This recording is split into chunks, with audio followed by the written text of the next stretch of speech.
so fucking precious when you smile. Yeah. Hit it from the back and drive you wild. Yeah, yeah, yeah.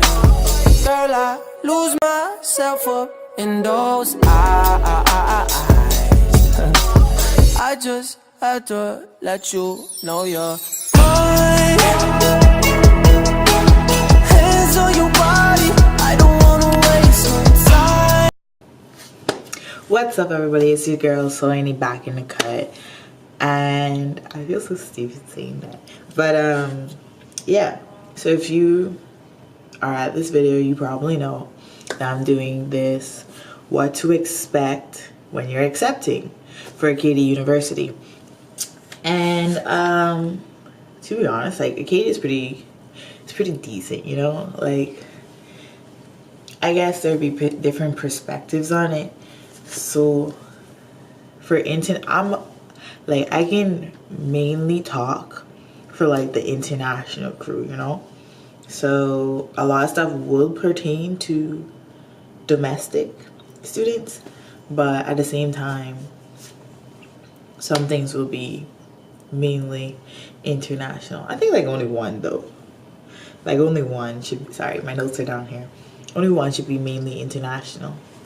So first things first, what to expect moving in for internationals, and then I'll do domestic students. International students. So for me, what happened was I got lost because there was no signs, there's no one directing. The campus was basically empty, you know. So, I mean, you don't know, but you know. So we went to the wrong place first. We went to the Welcome Center, which, you know, you think for Welcome Week or whatever, you go to the Welcome Center. No. So we went to the Welcome Center all the way down on Main Street. And they told us, no, this isn't where you're supposed to go. So they directed us. They gave us like a map. It was a really shitty map. I feel like I'm just bashing, but at the same time, it's the truth. So it was like sort of a shitty map. We followed it to find Dennis, where I was living last year. And we were so lost. So we ended up all the way at Tower. Tower was like one of them, like at the edge of campus. At the edge of campus. Then we walked all the way past Dennis. We didn't know it was Dennis.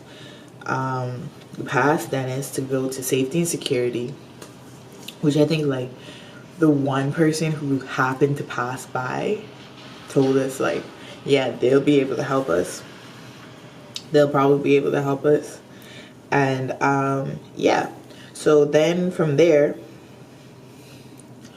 what happened? Yeah, from there we had to go to Fountain Commons because we couldn't access the building until we had our access key.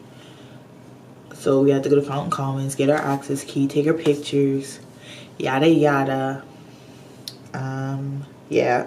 Then they told us where Dennis was. They finally told us where Dennis was. And we got moved in. And you're probably like, that's not too bad. I mean, besides being lost and everything. But when we went, like, there was some RAs like setting up, and they didn't look anywhere near done. So international students come like a week before domestic students. So they didn't look anywhere near done. Like, they weren't expecting us. They look a little shook that we were there. I think out of the whole Dennis, there was about 5 international students, maybe not, who knows. I know there was for fact 3 black people, for facts, and they were all my friends. I came with one and met the other one. Yeah, so there weren't many people to help. Actually, were there RAs? I think there was like 1 or 2, and then they sort of disappeared.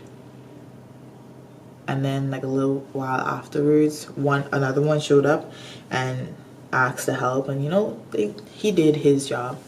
He helped us. He was very nice. Shout out to you. I don't remember your name, but shout out to you. I feel like, no, he was part of House Council or something. Not House Council. What is this thing name? ASU. He was part of the ASU. So I think that's, yeah, he was doing his job. He was A1. So we moved in.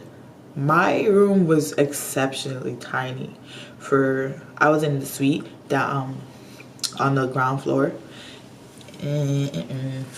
Like, if I had the choice to go back to Dennis, I would not.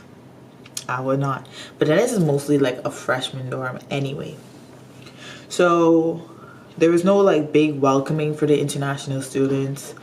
There wasn't anything welcoming about it, you know? Like, you just felt like, oh, now we're here. When we were in, like, for me, when I was in Nassau, I felt like I was welcome. I felt like this was about to be like a family, because it's a small campus and small town, whatever. They made you feel like they wanted you up until you stepped on campus, and it's like, okay, you're here, go about your business, you know? That's how I felt, and that's how like a lot of other international students felt. That's why the International Society were trying to like take over International Welcome Week if certain people let us. Yeah, so hopefully we get to. So you guys, you international students, get a way better experience, because you deserve a better experience. You deserve to be welcomed. I feel like that's fair enough. Now, domestic welcome week. Domestic welcome week is pretty cool. You got music blasting, you get t-shirts giving out, you have people around helping you, you have people directing you. Like, there's everybody on campus. Like, honestly, it was a little hurtful when we saw it. Like, wow, I didn't get this, but you guys get this. And yeah, it was, yeah. But domestic welcome week is basically Frosh week. So that's when all the Frosh events start. That's when you make up really silly dances for each house. That's when you do some really wacky chairs. You do some real foolishness in the in meal hall, and honestly, it's fun. Like, I feel as though if you come, don't be one of those people who be like, oh, I don't want to go to Frosh Week. Yeah. Frosh Week is an experience. I feel like Frosh Week is an experience that everyone should at least have, because it's just fun. You get to meet so many new people. Like, people are just funny. Like, if you like free jokes, go to Frosh Week. Just period. You like meeting people, go to Frosh Week. You're bored, go to Frosh Week. Just go to Frosh Week. Don't stay in your room. Like, I feel like one of the worst things you can do, like, for Frosh, you can just stay in your room. Like, if you stay in your room, I'm not gonna say you're not gonna make friends later on, but it's not gonna be as easy to make friends, because Frosh Week is where the cliques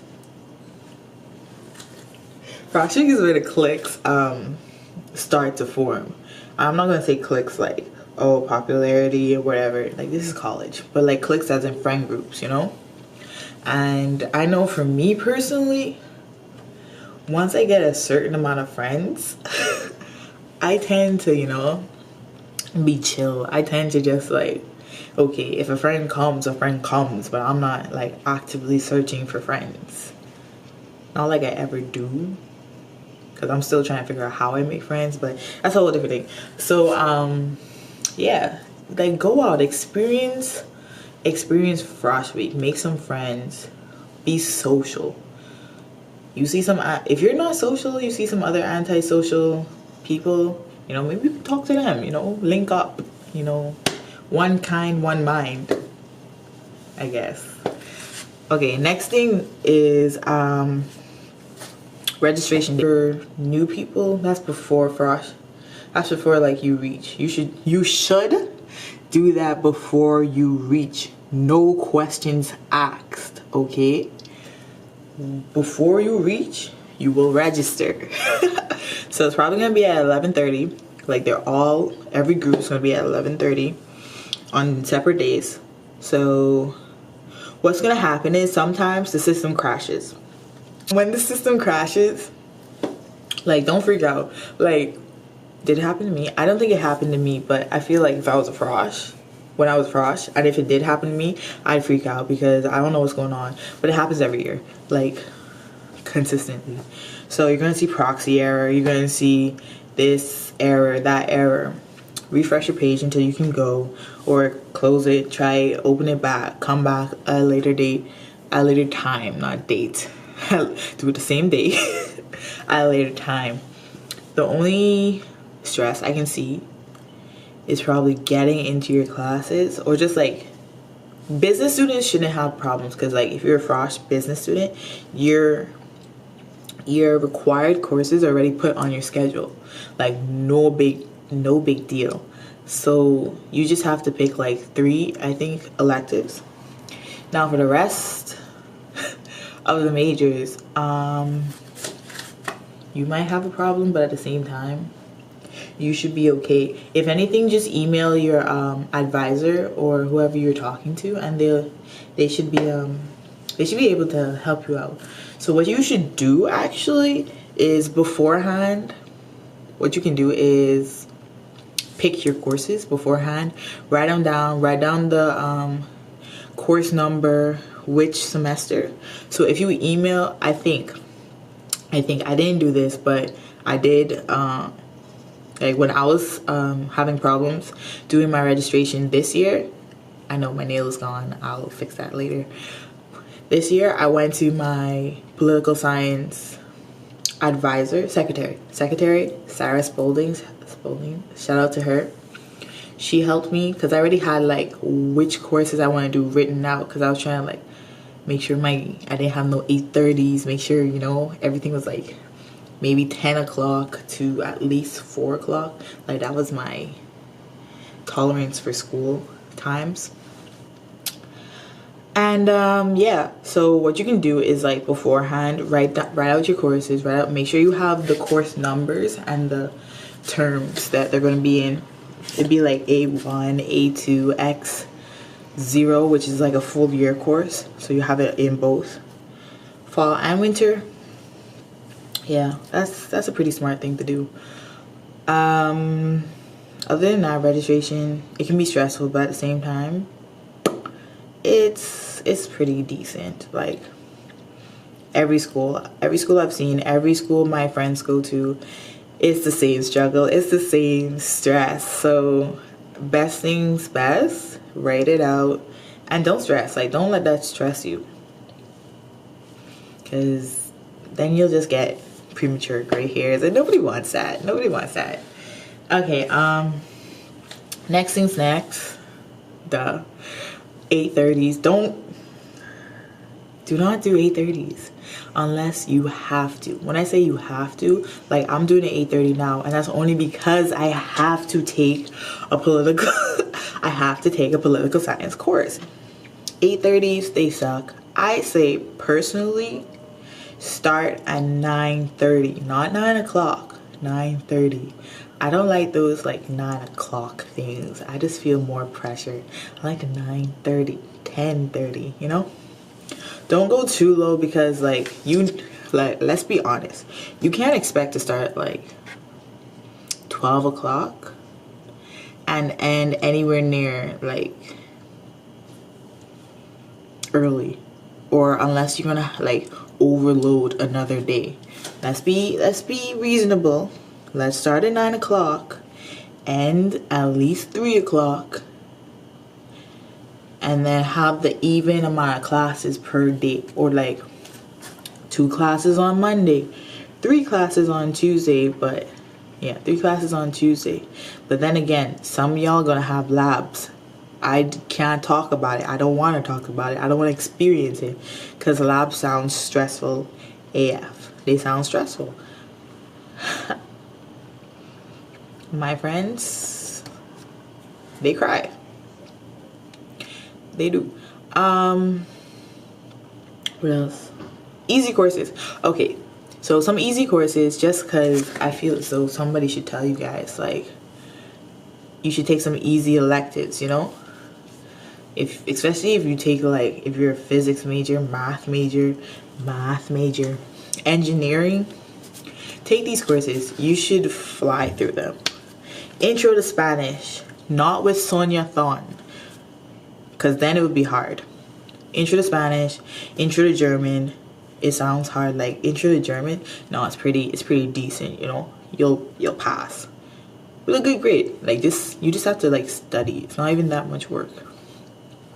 So intro to Spanish, intro to German, computer concepts and apps, Chem in Our World.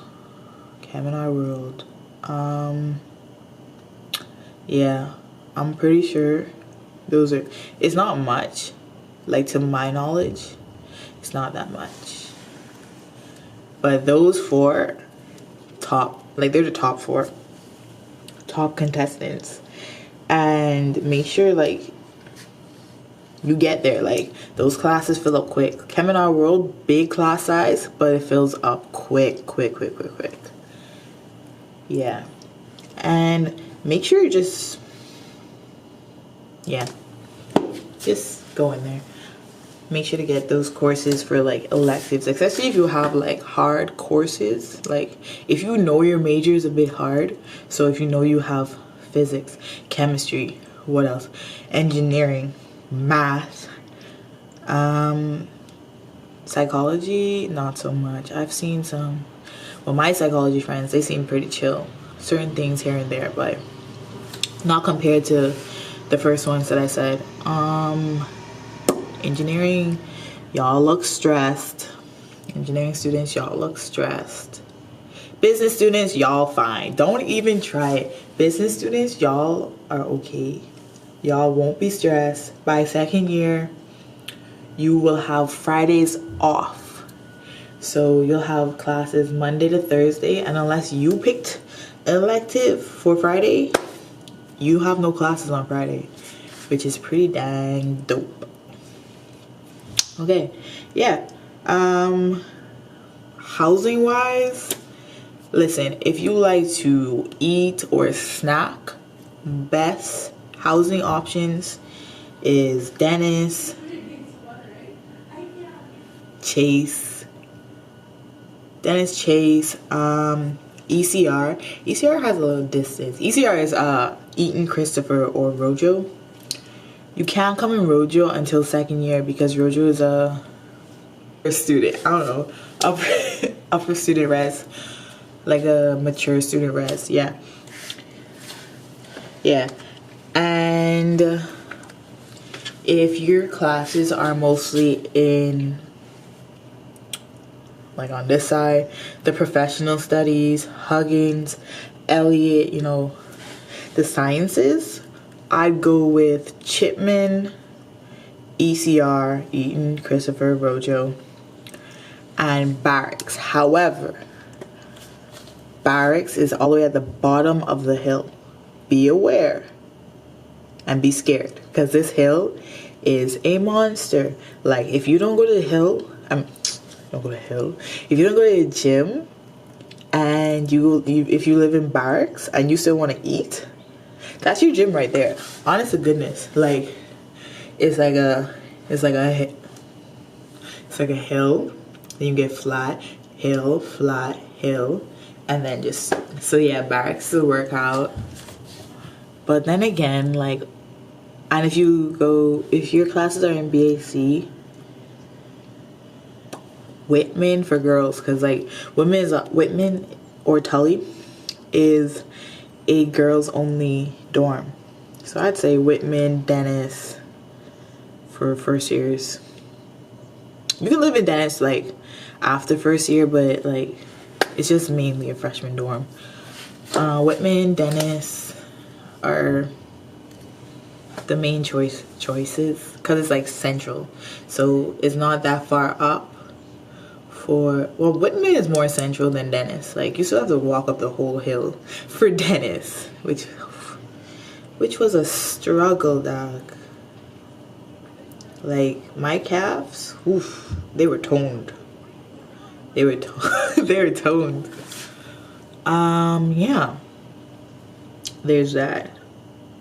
That hill is just that hill is nothing to play with. Don't be packing your whole life in your backpack unless you're into that. Unless you're like, I'm never gonna end up in the gym, so let me just get in my workout, you know, with this hill.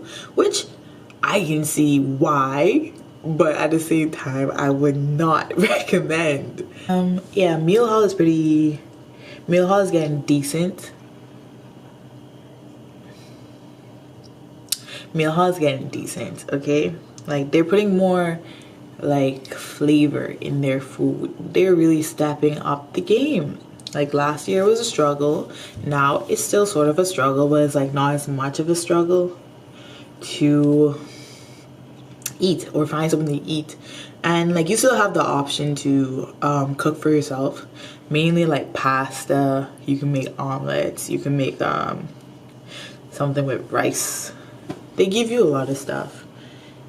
Like, yeah, you can't complain, but you can if you're like used to, like, if you're from the Caribbean or Africa and you're just used to like a lot of spices, a lot of spice, a lot of, you know, flavor. You might complain for a good amount, but at the same time you have to realize, like, they have to stick to a strict code, I guess, because some people, because they have to be like aware of people's allergies. So for the pasta, you're gonna find yourself adding salt. But yeah, moving off campus, I say for moving off campus, do it in your second year, not your first year winter semester, because I feel as though you should just have the whole first year socialize. Because once you step off campus, you're not socializing, you know, unless you're in clubs, like a lot of clubs. You're not socializing. I can see myself going from class to home and that's it. But I already have friends, so it's fine. Like, I already, you know, met some people, said, hey, move off campus with your friends. Like, not just friends you just met, friends like, you know, you have the same like guidelines. Like, you know, if the bathroom, like me, if the bathroom is disgusting, we can't go in there, okay? Like, I'd freak out, grab the gloves, grab every disinfectant, bleach, and start scroosh, you know? So the people that I'm moving with, they're fine. We're not clean freaks. It's just like, there's just a certain level that of cleanliness that just should be just there, just should be known, just should happen. So yeah, I hope this was somewhat helpful. I hope you learned something new. Make sure to do those electives because they'll get your GPA looking very right. They get your GPA looking right. Anyway, until next time, I'll see you guys later. Oh, make sure to like, comment, and subscribe. Share with your friends. You know, I'm trying to get out there. We're trying to go global. Low-key global. So shout out to you guys. That shout out from, I just checked my subscribers. Shout out to 32 of y'all. I hope that the rest of you, you know, click the button, you know, join the family. We're going to be big. We're going to get this through. See you later.